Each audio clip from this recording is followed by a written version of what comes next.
আলহামদুলিল্লাহি রাব্বিল আলামিন ওয়াসসালাতু ওয়াসসালামু আলা রাসূলিহিল কারীম রব্বানা যালামনা আনফুসানা ওয়া ইল্লাম তাগফির লানা ওয়া তারহামনা লানাকুনান্না মিনাল খাসিরিন ربنا لا تزغ قلوبنا بعد إذ هديتنا وهب لنا من لدنك رحمة إنك أنت الوهاب رب العالمين আলহাজ মনসুর আলী হাফিজে এতিমখানা মাদ্রাসার হাফেজদের পাগড়ি প্রদান উপলক্ষে এই বিশাল আয়োজন, তোমার দুয়ারে হাজার হাজার নারী পুরুষ আরশের দিকে গভীর রাতে হাতগুলো বাড়িয়ে দিয়েছি। জীবন ভরে যত গুনাহ করেছি আল্লাহ, কোরআনের বরকতে নবীর মহাব্বতে আমাদের জিন্দেগীর তামাম গুনাহ রাশি মাফ করে দাও। গুনার বোঝা মাথায় লইয়া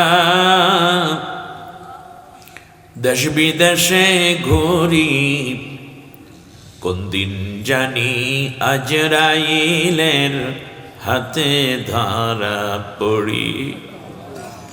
আল্লাহ, কত উলামা হাত পেতেছেন, কত হাফেজ রয়েছেন এখানে, বৃদ্ধরা রয়েছেন, এলাকার সম্মানিত ব্যক্তিবর্গ, তাহাজ্জুদ গোজার কত মানুষ চোখের পানি ছেড়ে কান্না করার রয়েছে এই মাজলিসে। যার হাতের দিকে তাকালে তোমার বেশি মায়া হয়, যার চোখের পানি দেখলে তোমার রহমতের দরিয়ায় ঢেউ ওঠে, আল্লাহ ওই হাতগুলোর বরকতে আমাদের সকলের মোনাজাত কবুল করে নাও। কোরআনের ময়দান থেকে একজন মানুষকেও আল্লাহ তুমি গুনাহ বাকি রেখে বাসায় ফিরাইও না। তুমি যদি আমাদেরকে মাফ করে দাও আল্লাহ, তোমার ক্ষমার বিরুদ্ধে কেউ তো আপিল করার সাহস নেই। জীবনের গুনাহগুলো নিয়ে ভিক্ষুকের মতো হাত বাড়াইয়া দিলাম, একটা মানুষকেও আল্লাহ তুমি গুনাহ বাকি রাখো না। বাকি জীবন তোমার কোরআনের পথে ইবাদত বন্দিগির পাশাপাশি সামাজিক দায়িত্ব এবং অন্যায়ের প্রতিরোধ গড়ে তুলে ন্যায় প্রতিষ্ঠা করার মতো মজবুত ঈমান দান করে দাও। সওয়াব যা দিয়েছো আল্লাহ লক্ষ কোটি কোটি গুণ বাড়াইয়া বিশ্বনবী মুহাম্মদুর রাসূলুল্লাহ সাল্লাল্লাহু আলাইহি ওয়াসাল্লামের রওজা মুবারকে পৌঁছে দাও। রব্বুল আলামিন, ধনীরা মক্কা মদিনা যায়, গরিব দুঃখী মানুষ চোখের পানিতে বুক ভাসায়, আফসোস করে বুক ফাটায়। আল্লাহ তাআলা ওই মদিনার কথা শুনে যারা আমিন বলে উঠল, জীবনে একটা বারের জন্য হলেও তোমার ঘর আর নবীর রওজা জিয়ারত না করাইয়া কাফনের কাপড় পরাইও না। তামাম দুনিয়ার মাটির নিচে যত মোমেন মোমেনাত সকলার কবরে কবরে হাদিয়া পৌঁছে দিও আল্লাহ। খাস করে এই সুন্দর মাহফিলের আয়োজন যারা করলেন, মাদ্রাসা খানা কায়েম করলেন, এতিমখানা প্রতিষ্ঠা করলেন, বলতে এবং শুনতে আমরা যারা এসেছি, জানি না কার মা জননী দুনিয়ার থেকে জনমের বিদায় হয়ে গেছে। আল্লাহ, কষ্টের পর কষ্ট সহ্য করে মা আমাদেরকে গর্ভধারণ করেছেন, প্রসব করেছেন। এমন শীতের রাতে ডান পাশে পায়খানা প্রস্রাব করেছিলাম, মা বাম পাশে শোয়াইছে, বাম পাশে পায়খানা প্রস্রাব করে ভিজিয়ে ফেলেছিলাম কাঁথা, মা নিজে ভেজা জায়গায় শুয়ে আমাদেরকে শুকনো জায়গায় রেখেছে। অসুস্থ হলে সব মানুষ ঘুমাইয়া যায়, একটা মানুষ সারা রাত বিছানার পাশে বাতি জ্বালাইয়া চোখের পানি ছেড়ে কাঁদছে, আল্লাহ আমারে নিয়ে যাও, আমার জীবনের বিনিময় আমার জাদু মনিরে বাঁচাইয়া দাও। আল্লাহ তাআলা, ঘরটা পড়ে আছে, মায়ের বিছানা, মায়ের খাট, মায়ের চৌকি, মায়ের চশমা, রুমের মধ্যে গিয়া ডাক দিলে মা কইয়া যার কেউ আর জবাব দেয় না। আল্লাহ তাআলা, ওই মা দুঃখিনী যারা হারাইলাম প্রত্যেকের মাকে তুমি মাফ করে জান্নাতি বানাইয়া দাও। জন্মদাতা আব্বুকে যারা হারিয়ে ফেলেছি, দুনিয়ায় কত মানুষ দেখি বাবার মতো কেউ নাম ধরে আদর করে আর ডাকে না, মাথার ঘাম পায়ে ফেলে রক্ত পানি করা টাকা দিয়ে আমাদেরকে মানুষ গড়তে বাবা ছিলেন পাগলপাড়া। এই শীতে কত সন্তান তার বাবাকে নতুন চাদর কিনে দেয়, মোটা কাপড় দিয়ে জামা বানাইয়া দেয়, নতুন কম্বল দেয়, বাবা আরামে ঘুমায়, ভালো খায়। আমাদের তো কিছু দিতে পারলাম না, বাবাকে লইয়া গেলাম। নবী বলেছেন, কোন নেককার সন্তান যদি চোখের পানি ছেড়ে মা বাবার জন্য আল্লাহ তোমার কাছে কান্না জুড়ে দেয়, ওই চোখের পানি নাকের ডগায় আসার আগেই তুমি মা বাবারে মাফ কইরা দাও। আল্লাহ আমাদের চোখের পানিগুলোর বরকতে আমাদের আব্বু আম্মুর কবরগুলোকে জান্নাতের নূর দিয়ে ভরপুর করে দাও, বিনা হিসাবে জান্নাতি বানায়া দিও। আমাদের সন্তানগুলোকে আমাদের অনুগত করে দাও, ওদেরকে নেককার বানাও, দেশপ্রেমিক বানাও। আল্লাহ তাআলা ওদেরকে ডাক্তার, ইঞ্জিনিয়ার বানাও, মুফাসসির, মুহাদ্দিস, হাফেজ বানাও, রাজনীতিবিদ বানাও, সাহিত্যিক বানাও, গবেষক বানাও। একটাই দোয়া, আল্লাহ তুমি আমাদের সন্তানগুলোকে নাস্তিক বানাইও না। আল্লাহ তাআলা খাস করে আলহাজ মনসুর আলী সাহেব সহ এবং তার স্ত্রী এবং এলাকাবাসীর যারাই কবরবাসী, আল্লাহ কোরআনের বরকতে তাদের কবর আযাব তুমি কিয়ামত পর্যন্ত বন্ধ করে দাও। এই মাদ্রাসার খেদমতের বরকতে তোমার এই বান্দাকে আল্লাহ তোমার আরশের নিচে ছায়ার ব্যবস্থা করে দাও। তার বংশ পরম্পরায় সন্তান, নাতি নাতিন যারাই আসবে কিয়ামত পর্যন্ত সবাইকে তুমি আল্লাহ কোরআনের নিখাত খাদেম বানাইয়া রাখো। এই মাদ্রাসার যত অভাব আছে তুমি পুরা করে দাও। আল্লাহ তাআলা আজকে 17 জন হাফেজে কোরআন হলো, আল্লাহ তাআলা ওদেরকে তুমি জাতির শ্রেষ্ঠ আলেম হওয়ার তৌফিক করে দাও। মাদ্রাসাখানাকে আল্লাহ তুমি এই জাতির মার্কাজুল মাদারিস বানায়া দাও।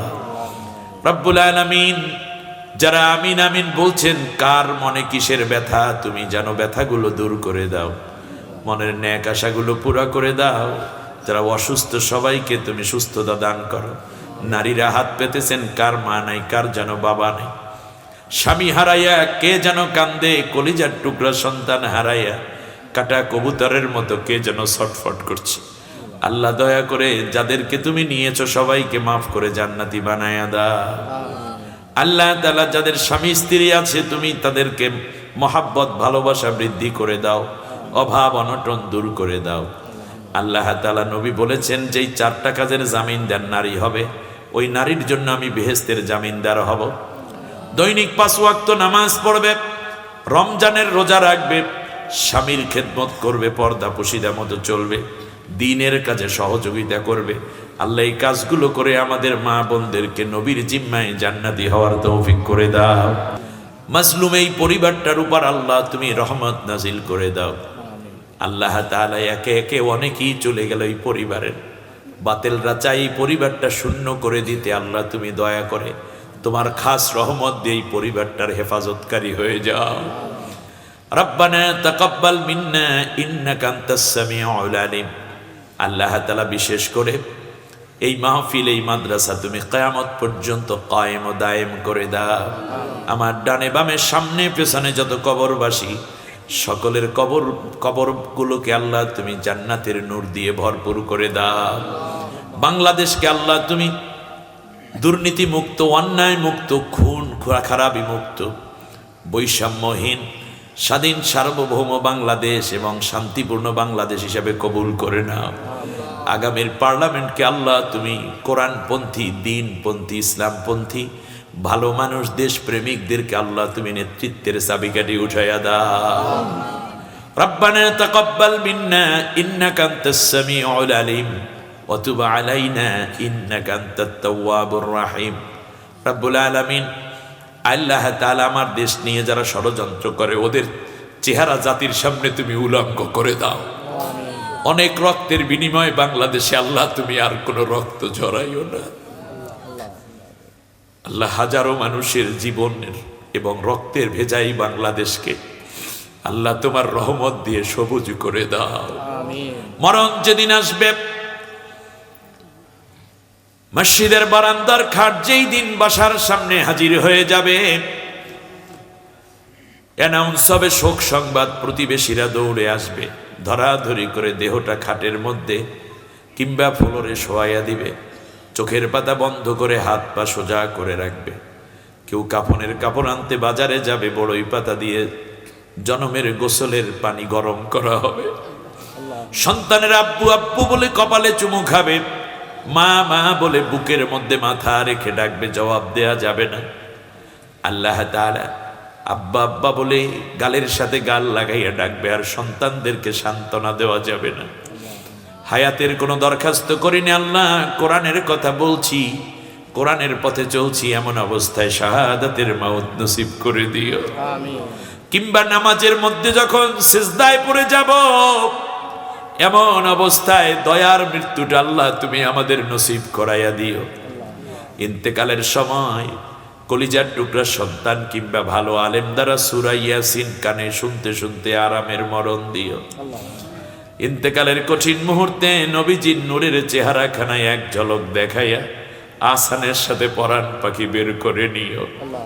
মাটির দেশে বাড়ি আমার, ওই মাটির দেশে ঘর, এ দুনিয়ায় যারা আপন সবই হবে পর। ইন্তেকালের সময় সকলার জবান থেকে জারি করে দিও মধুর বাণী কালেমা তাইয়্যিবা লা ইলাহা ইল্লাল্লাহু মুহাম্মাদুর রাসূলুল্লাহ। আসসালামু আলাইকুম ওয়া রাহমাতুল্লাহ।